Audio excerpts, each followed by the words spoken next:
Apakah dengan upaya saya berserah secara penuh, ya bahasa Jawanya sumeleh gitu Romo, kepada iman saya, bisa benar-benar menguatkan saya atau enggak nih? Jadi khawatir ini begitu mendera Romo. Nah, monggo Romo, dipersilakan untuk menjawab. Terima kasih Pak Filipus.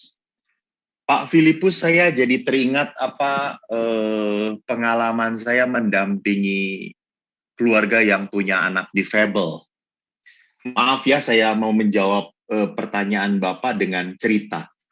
Jadi ada seorang ibu yang bercerita, Romo, saya itu mempunyai anak yang sejak lahir difabel, cacat.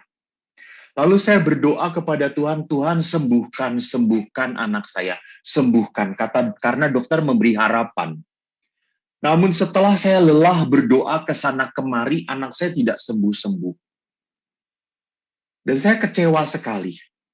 Sampai satu titik akhirnya saya sadar, saya merubah doa saya. Dan saya merubah doa saya ini karena apa? Karena saya berbicara dan mendengarkan pengalaman saudara-saudari saya yang punya anak difabel juga. Akhirnya saya berdoa kepada Tuhan, Tuhan sembuhkanlah saya. Supaya saya bisa menerima anak saya yang cacat. Jadi apa yang saya mau perlihatkan dari pengalaman ibu ini, Pak, proses berserah bukan hanya selesai. Apakah ini sebagai kekuatan, bisa menguatkan kekhawatiran saya? Belum bisa. Tidak hanya cukup dengan berserah. Jangan pernah lupa, kita punya komunitas, kita punya persekutuan. Iman itu tidak akan berkembang kalau kita tidak punya persekutuan. Kita tidak punya kekuatan. Maka kita butuh apa? Butuh persekutuan di mana kita bisa sharing, di mana kita bisa saling mendoakan, di mana kita bisa mendengarkan pergumulan orang lain. Jadi kalau Anda sedang punya kekhawatiran, punya ketakutan, jangan menyendiri, salah. Saya mau bertapa Romo di Gunung Kawi, turun-turun edan, gitu ya. Bukan malah dihembusi Roh Kudus, gitu ya. Kita hidup beriman Katolik ini punya persekutuan. Jadi justru pada saat kita sedang punya kekhawatiran, ketakutan, berkumpullah dengan persekutuan yang meneguhkan. Sehingga pada saat kita mendengarkan kesaksian, saya langsung membuka mata. Oh my God, Tuhan, dia begitu parah tapi dia bisa berjalan. Dia bisa masih bertahan. Dan kita pun jangan pernah lupa. Saya kok bersyukur atas pandemi ini. Maaf. Kalau Anda tidak suka ya tinggal dimatikan aja toh, atau dilemparkan handphone Anda gitu ya. Kenapa handphone? Kenapa pandemi ini saya syukuri? Justru dengan pandemi ini akhirnya orang makin berserah kepada Tuhan. Dan akhirnya dengan pandemi ini orang semakin harus mempunyai iman pada saat ia berdoa. Pertanyaannya adalah, Romo, mengapa Allah yang Maha Pengampun dan ingin semua manusia bisa selamat sampai di surga, mengizinkan siksa neraka abadi? Wah, kok ngeri ya Romo ya saya. Mengingat manusia memang lemah. Bukankah siksa abadi itu kejam dan tidak mengampuni lagi? Pertanyaannya, apa Maha Pengasih dan Maha Pengampun Allah hanya saat di bumi saja? Jadi di akhirat gitu itu terjadi ada dua pilihan begitu Romo. Nah, untuk pertanyaan ini mungkin bisa dijawab Romo, dipersilahkan. Saya ini seperti Tuhan Allah ya, ditanyanya susah-susah. Mengapa Tuhan Allah mengizinkan? Ya Pak, tanya sendiri ke Tuhannya atau ya Pak?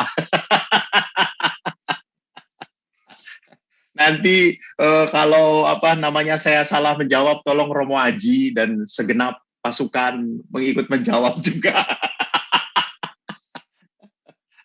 Jadi Bapak memperlihatkan kenapa kalau Allah mencintai kok menciptakan adanya neraka, api abadi gitu ya, yang begitu menakutkan.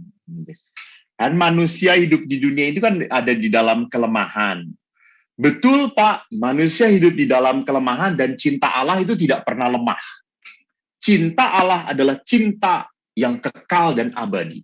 Pengampunan Tuhan itu betul di dunia ini.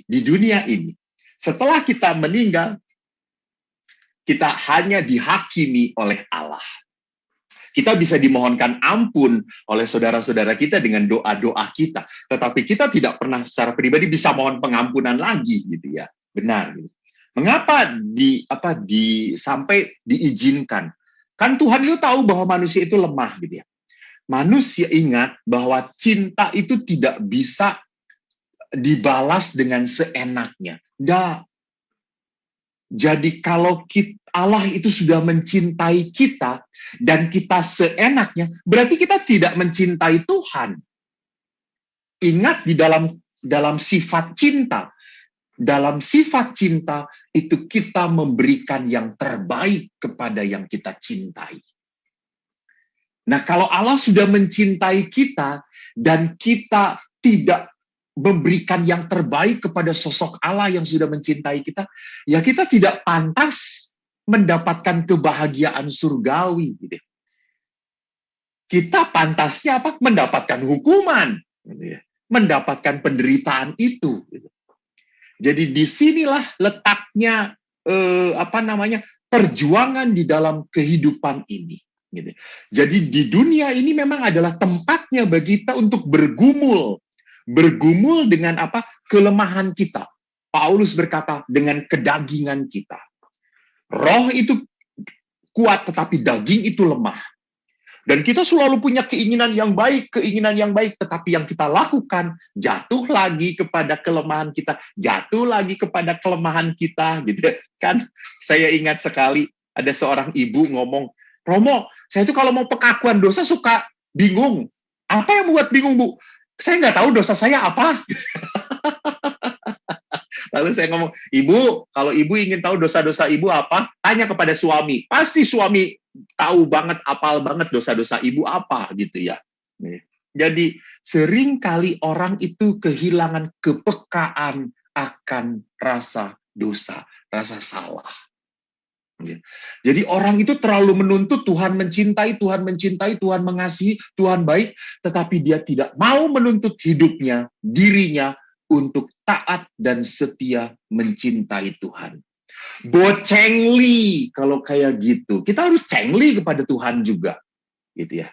Jadi kalau cengli itu berarti adil, fair. Gitu ya. Jadi itu yang membuat kita dituntut untuk menjadi seorang apa? Untuk menjadi seorang pribadi yang sungguh memperlihatkan ketangguhan kita. Bukan karena kita hebat, tetapi kemauan kita untuk tetap berbuat baik. Dan itu semua terjadi karena apa? Karena kita terbuka pada rahmat Tuhan. Pada rahmat kasih Allah. Pada penyertaan Allah. Saya yakin tidak akan memuaskan jawaban saya. Karena saya tidak hadir waktu adanya neraka itu dibuat. Jadi semoga ini bisa menambahi konsep Bapak saja gitu. Terima kasih.